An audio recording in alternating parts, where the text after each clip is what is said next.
Now that you have the blueprint parts document in your Onshape account, it is time to create an assembly. An assembly is a group of parts that are constrained to simulate real-world conditions. Click on the Home button to show all tabs.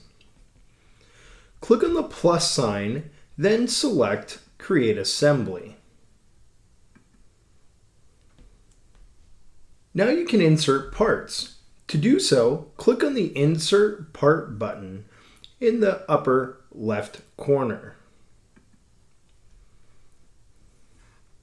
The Insert Parts and Assemblies window opens. Under the Parts Studio tab, you can filter parts by Parts, Composite Parts, Sketches, and Surfaces.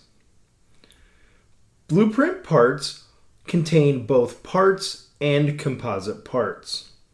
Click on the Composite Parts button so that both parts and composite parts are shown in the window.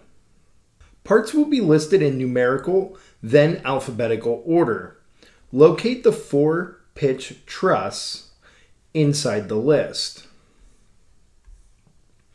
Now click on the 4-pitch truss and then move your cursor into the design window.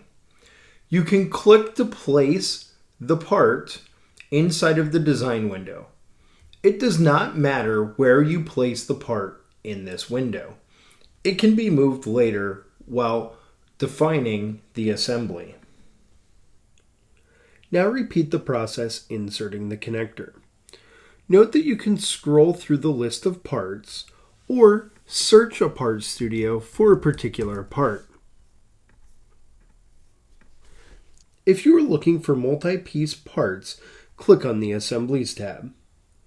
Here you will find parts like the hinges, turntables, high-strength shaft collars, and most of the electronic bits in the Blueprint Engineering Kit. All of these can be inserted in the same way as other parts.